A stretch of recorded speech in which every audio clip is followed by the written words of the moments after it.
Slide? Yes? Yes. Okay, so we begin. As I said earlier, this is our final meeting and this is the final lecture for the Human Life Cycle course for the academic year 2023 and 2024. And the title of this lecture is COVID-19 in the Human Life Cycle. I'm Dr. Maria Cristina Cruz. So, from 2020 to 2023, the world was enveloped in a state of uncertainty secondary to the COVID-19. This pandemic brought about changes in world economics, in the way we do business, in our lifestyle, in social behavior, of course, in healthcare, among other aspects of our lives. Did this affect human development and the different life cycle stages? So this is what this lecture aims to find out. The objectives for this lecture are as follows. So we start with the COVID-19 timeline. It was on the last day of 2019 when a cluster of cases of atypical pneumonia was reported by the Wuhan Municipal Health Commission. And this pneumonia, they observed, did not respond to standard treatment. 7 days later, a novel coronavirus was identified in China, including its genetic sequencing. By the last day of January 2020, the WHO declares that the novel coronavirus that was identified in China causes a public health emergency of international concern. And then 11 days after that, the WHO identified the disease as COVID-19 caused coronavirus disease of 2019 caused by severe acute respiratory syndrome coronavirus 2 or SARS-CoV-2. And on March 11, 2020, after more than 118,000 cases in 114 countries and over 4,000 deaths, the WHO declares COVID-19 as a pandemic. So they identified the causative organism as SARS-CoV-2 or severe acute respiratory syndrome coronavirus 2. This is a short video from YouTube from the Biolution website. It's based in Vienna. And they give a short description of the SARS-CoV-2. Let's watch. Okay.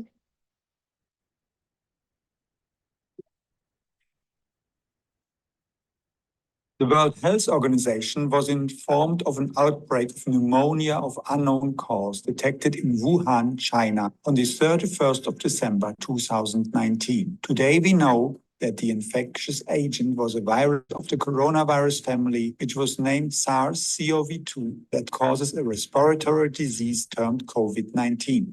This virus has not only received widespread media coverage, but also caught the attention of scientists who have been busy analyzing the virus, the disease it causes, and how it spreads.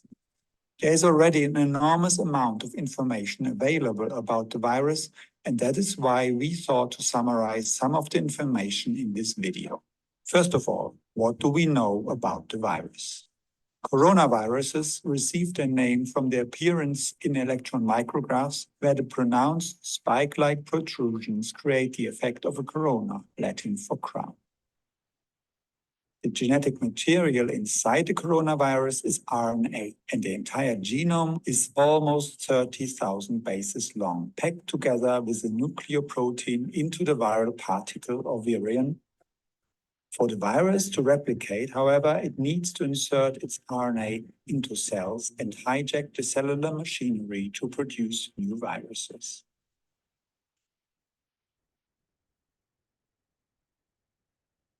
On its surface, the virion contains three main proteins: the envelope, the hemagglutinin esterase, and the spike protein. These are embedded into a lipid bilayer. The large spike protein is responsible for the crown-like protrusions, but it also recognizes the corresponding receptors on human cells called ACE2. The protease ACE2 mediates the cleavage of the spike protein, which then releases an epitope enabling the subsequent fusion of the virus with the human cell.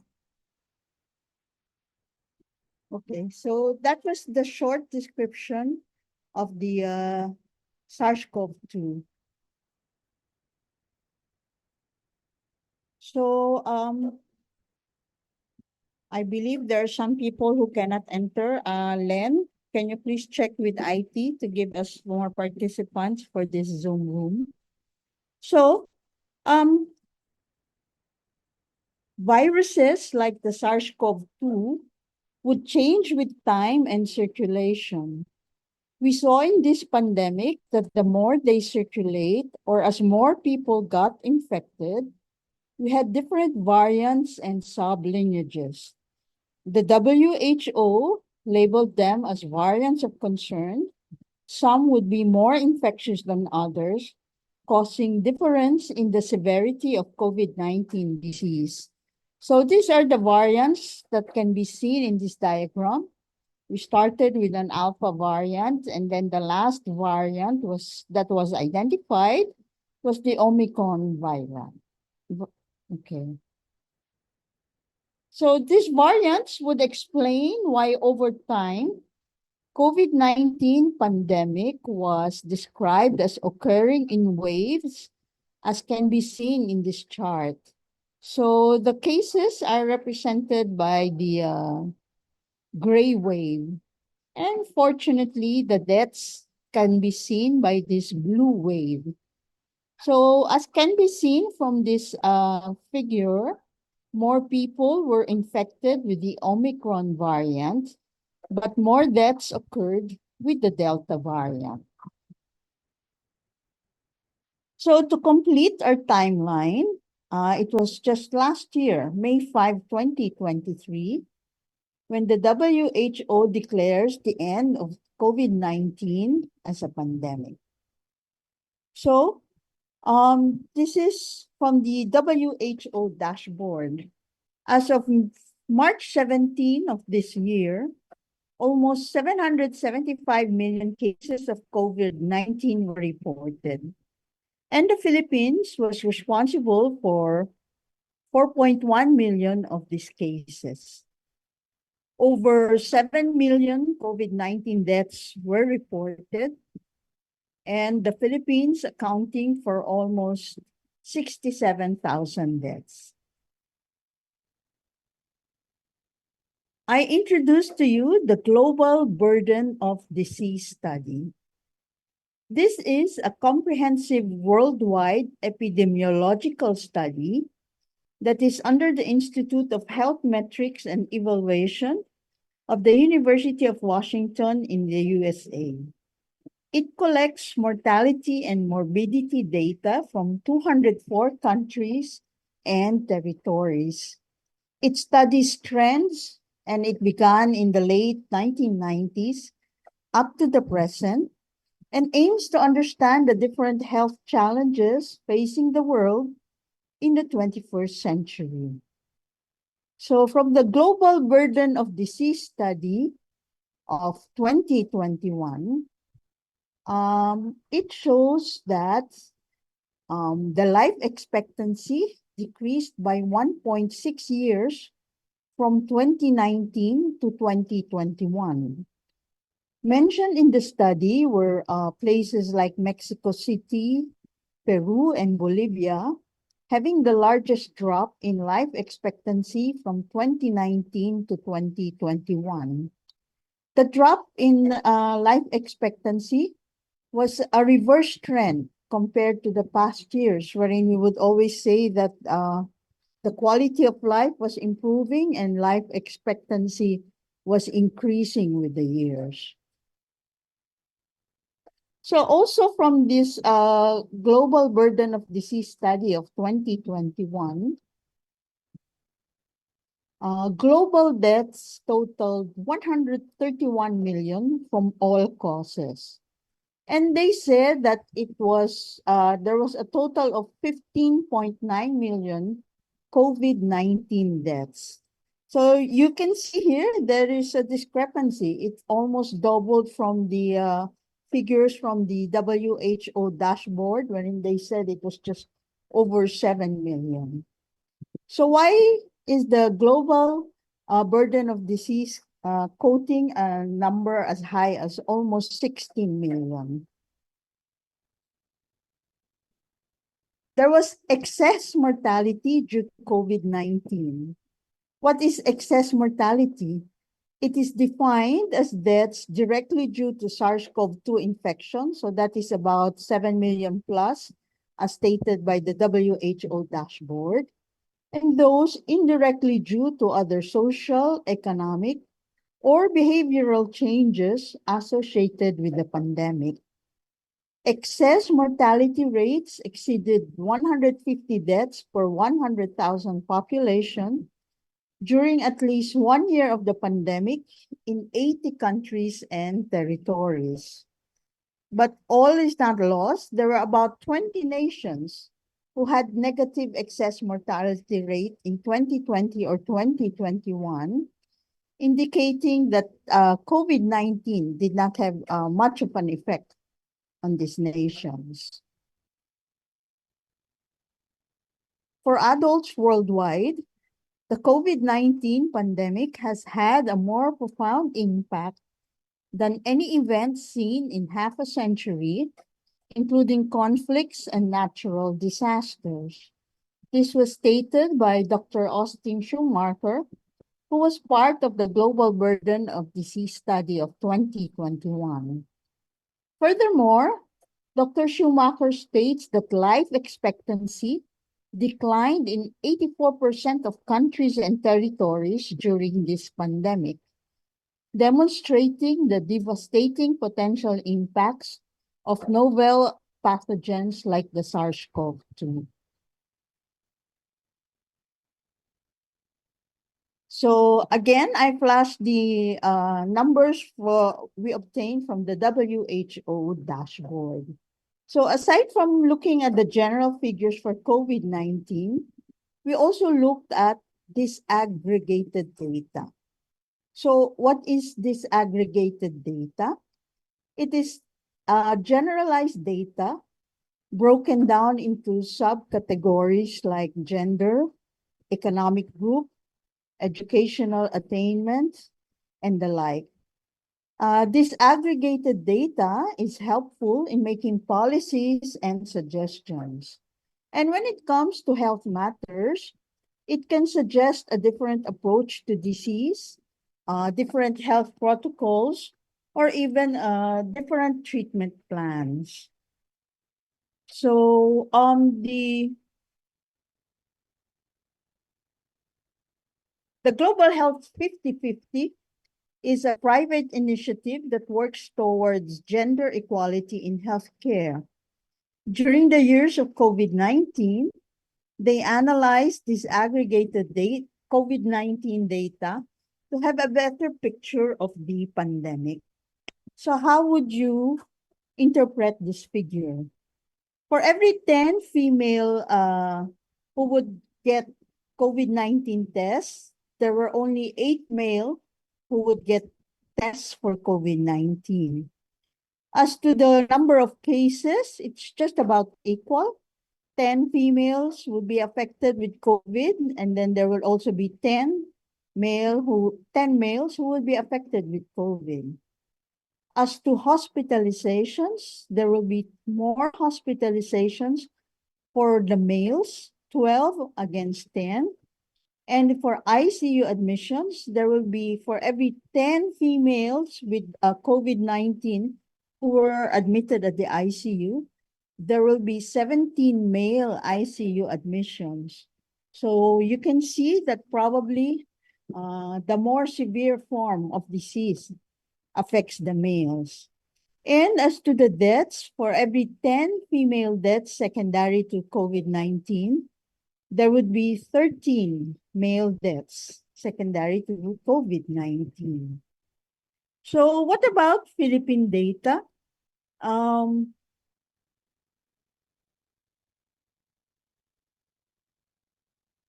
So aside also from the same website, the Philippines has disaggregated data with regards to confirmed cases, hospitalizations, and deaths. And data from the Philippines reflected world trends. For every 10 deaths due to COVID-19 in women, there were 13 COVID-19 deaths in men. Okay. So what can explain this difference in response between men and women? So possible explanation, or rather, we look back at physiology, and this is the possible reasons why there was a difference in reaction to COVID-19. First, the difference in immune response. The X chromosome, of which the women have two, XX, contains high density of immune-related genes. So generally, women put up a stronger and more adaptive immune response. There is also the contribution of sex hormones to the immune response. Studies have shown that sex-specific outcomes after viral infection are attributed to steroid hormones, to the number of immune response X-linked genes, and the number of genes, and the number of disease susceptibility genes. Then, the SARS-CoV-2 uses the receptor angiotensin converting enzyme 2, or ACE2, for entry into the cell. The S spike of the virus, which was described earlier in the short video, attaches to ACE2. The burden of illness and high fatality in COVID-19 patients may be due to this affinity with ACE2. Men have higher levels of plasma ACE2 concentration. This may be an explanation why men have higher susceptibility and severe disease consequences secondary to the virus. So aside from these physiologic reasons, we also consider psychosocial and behavioral factors. Like men generally would downplay the effect of the virus, or there are more women who will stick to health guidelines, like wearing a mask or not going to crowded places. As stated by the co-director of the Global Health 50/50, Professor Sarah Hawkes, she states that the pandemic has finally opened our eyes to the fact that health is not driven just by biology, but by the social environment in which we all find ourselves, and gender is a major part of that. What about the different life cycle stages and COVID-19? Okay, so with regards to intrauterine life, because COVID-19 pregnant patients have increased risk of severe disease, the stress of disease may cause infants to be born premature, some even stillborn. And some infants that were born of COVID-19 positive mothers were small for gestational age, or SGA. Some noted respiratory distress in the newborns, which would necessitate further care in the neonatal intensive care unit. Vertical transmission is possible, but no robust data supports high incidence of vertical transmission of the SARS-CoV-2. So this original investigation article was published in JAMA Pediatrics. It's the Association of Birth during the COVID-19 pandemic with neurodevelopmental status at 6 months in infants with and without in utero exposure to maternal SARS-CoV-2 infection. So I will try to explain, or at least describe, what this study was about. So the study was done in Columbia University Irving Medical Center in New York. There were 3 groups that were studied: infants whose mothers had COVID-19 infection during pregnancy, those women with infants that had negative exposure to COVID-19, but delivered during approximate times, also from the at the Irving Medical Center in Columbia University.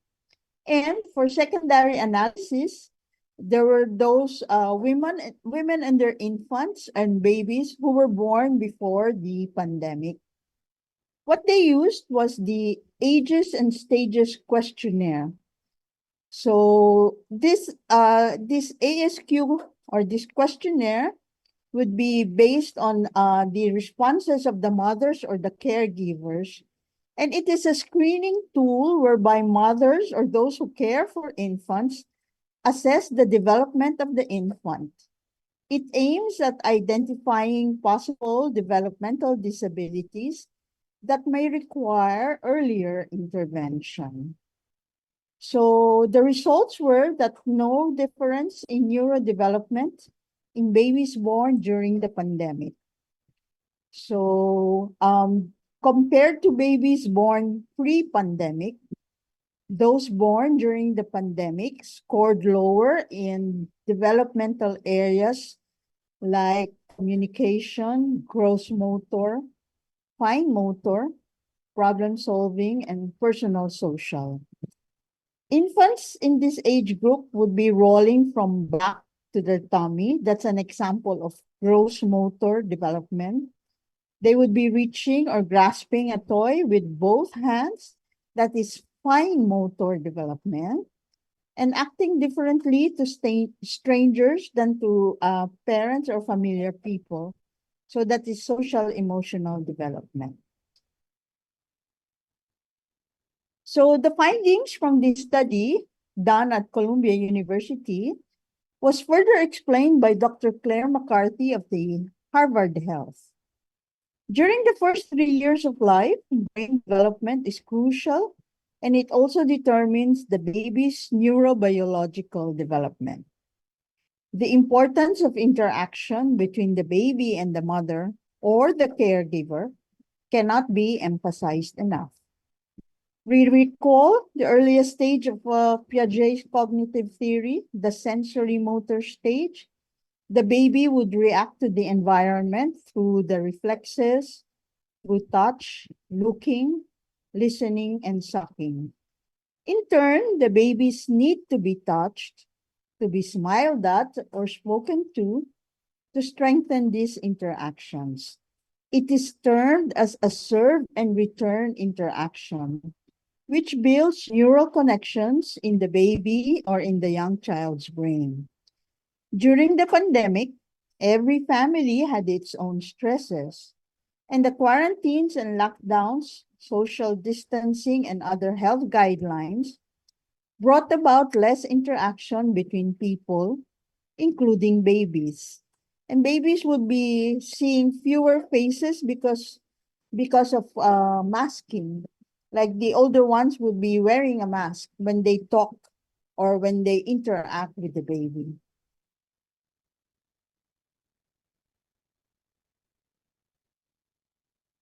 This is a statement from the first 5 years plan. Studies demonstrate that children with poor or underdeveloped social and emotional skills display more challenging behavior later, including anger, withdrawal, anxiety, and aggression. Of course, the study I mentioned is just one, but it highlights a challenge regarding development of infants born during the pandemic years. Will we have a COVID-19 generation that is marked by developmental disabilities? During the pandemic, there was a disruption in the traditional learning system, affecting about 1.6 billion students in more than 190 countries. The schools were closed, social interaction with like-age children were limited, and recreational activities outside the home were almost non-existent.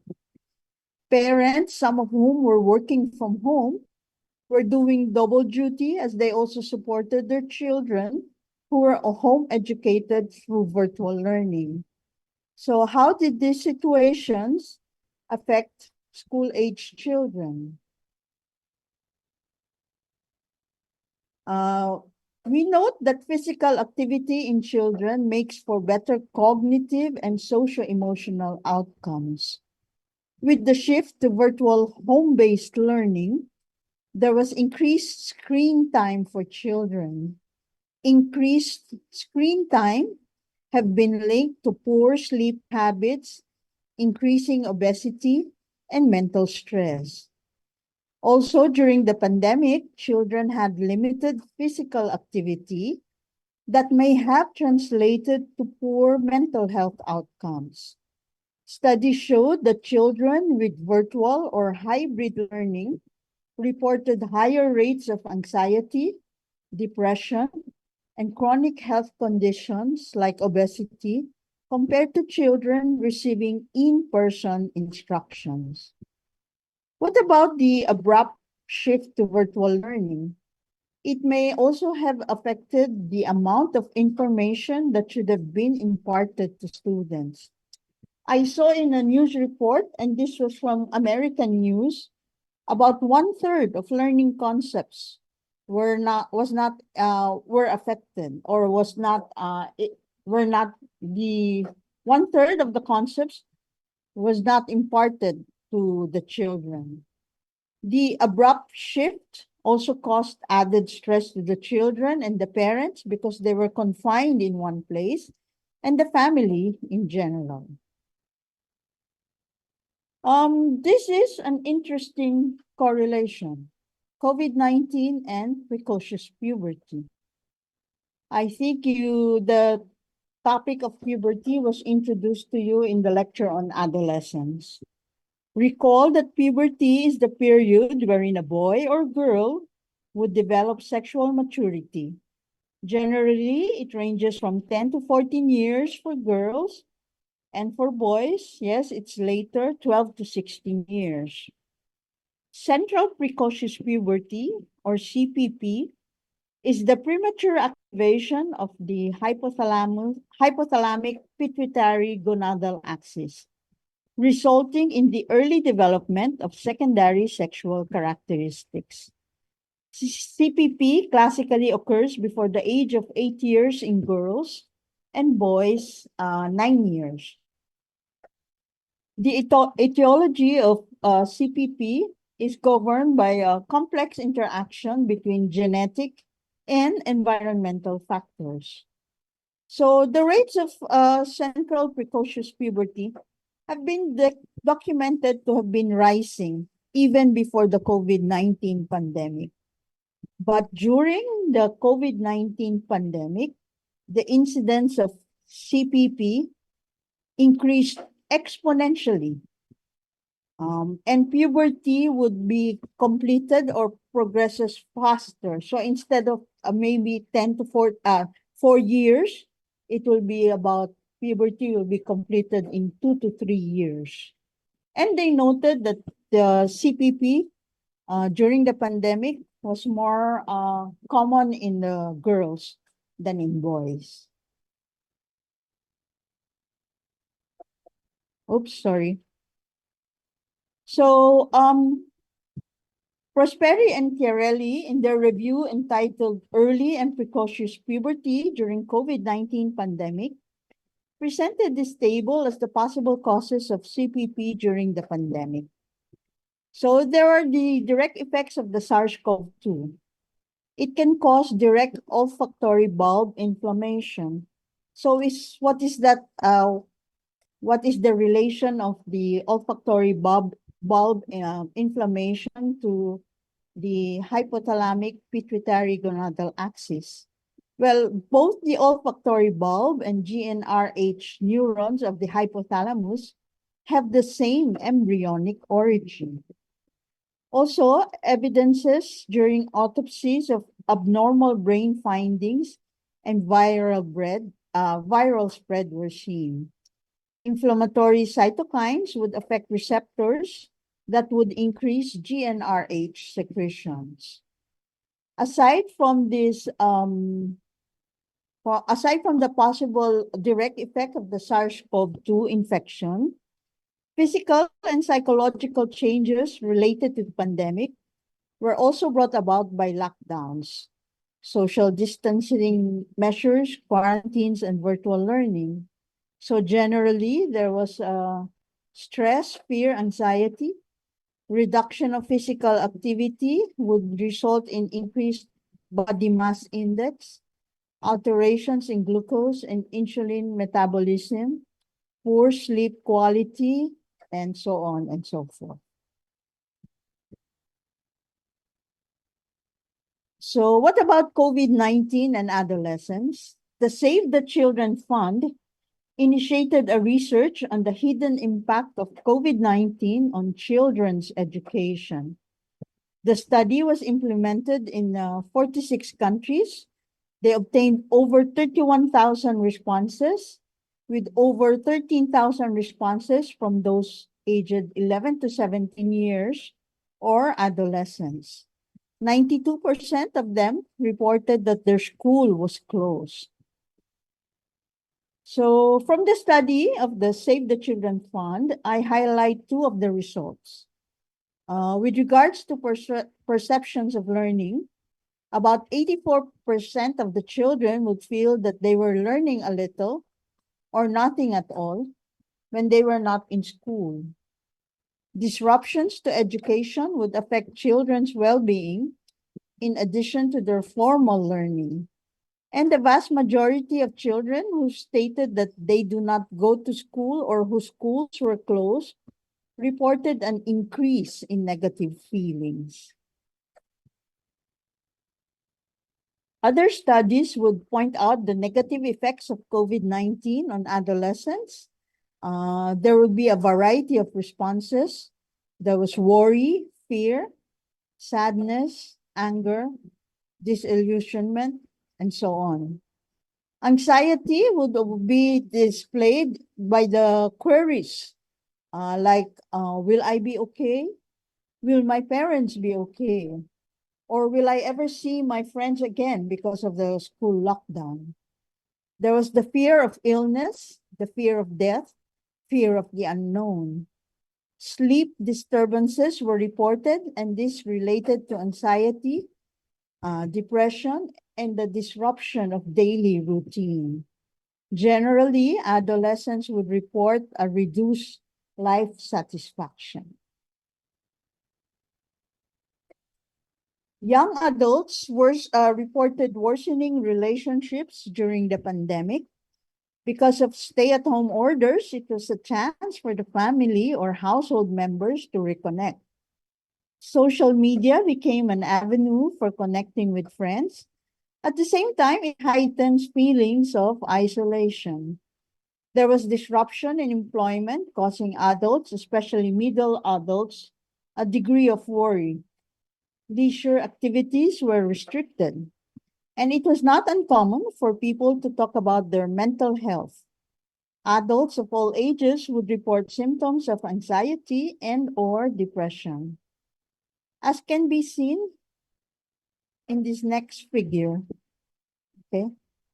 So this brief only covered US adults, but one can see from this figure that all ages would report symptoms of anxiety and/or depression, okay? The most common was for the emerging adults, 18 to 24 years of age. Job status was also included because it affects financial stability and consequent mental health status. Okay. What about COVID-19 and cognition? In a large-scale community sample, the effect of COVID-19 on memory and cognition was evaluated. They observed that cognitive decline was occurred when infected by the original strain of SARS-CoV-2 and all the variants. However, the greatest deficits were associated with the original strain and the early variants. So that would be the SARS-CoV-2 and the alpha and maybe beta variant. And longer hospital stays and length of illness would show decline in memory, in reasoning, and executive function. They term this as brain fog. So the mechanism of cognitive dysfunction with COVID-19 would need further study. And these were some of the theories they suggested that would cause this brain fog. SARS-CoV-2 infection causes fusion of neurons, affecting neuronal activity. Prolonged inflammatory response, structural abnormalities, and acceleration of brain aging was observed when it comes to mild to moderate infection.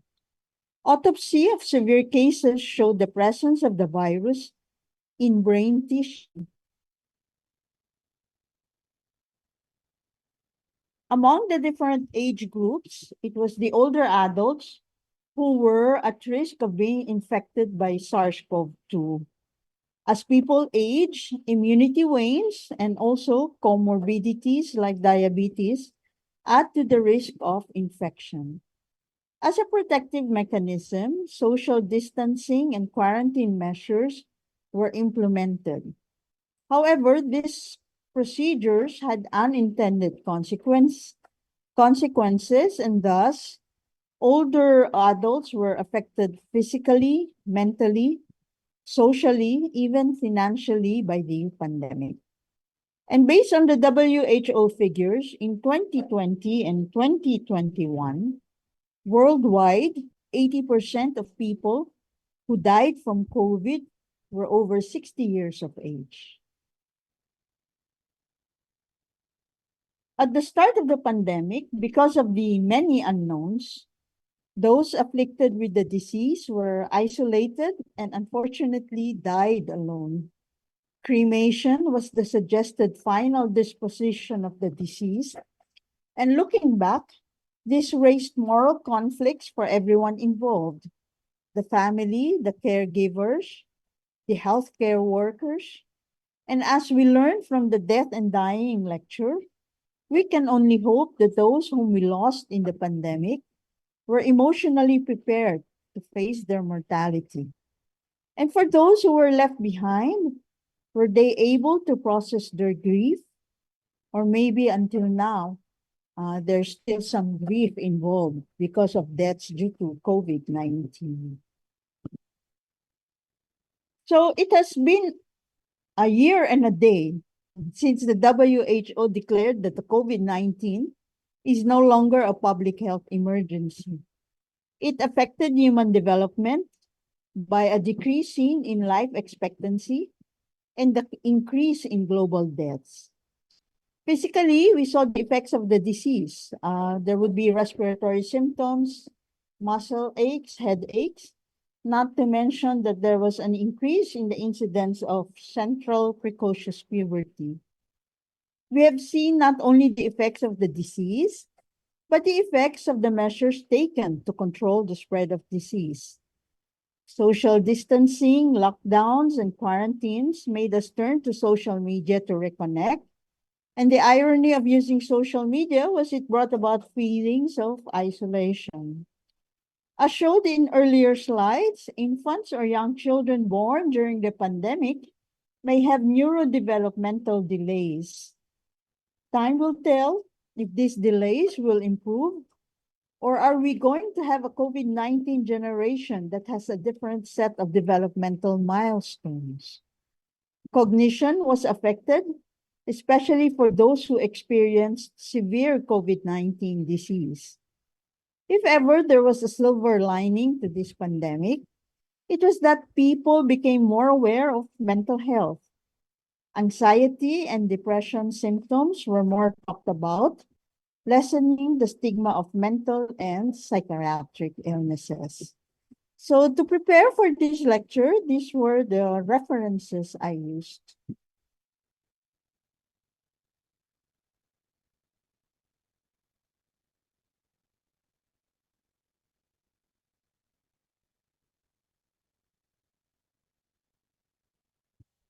So as I said, this is our final meeting. There are a few reminders. The long exam for the third long exam for HLC is on May 14. That is a Tuesday, and it will be at 2 p.m. There will be 70 items. The last schedule they gave me was that the HLC finals will be on May 24 at 2 p.m. But this time around, it will consist of 100 items. Maybe you will just check if there's a change in schedule. But I will also inform you if there is a change in schedule. I will try to compute the grades after the third long exam, and I will issue your class standing or your grade before the finals. This will be posted on Canvas. For any more queries or clarifications, please use Canvas inbox. So at the start of this course, I think I posted it on Canvas. I said that I hope that we will be able to deliver the course with minimal stress to the students and the faculty concerned. I hope we were able to do just that. Thank you very much for your kind attention, and I will see you all in second year for bioethics course. Thank you, Dr. Tina, for the very comprehensive Thank you lecture. po.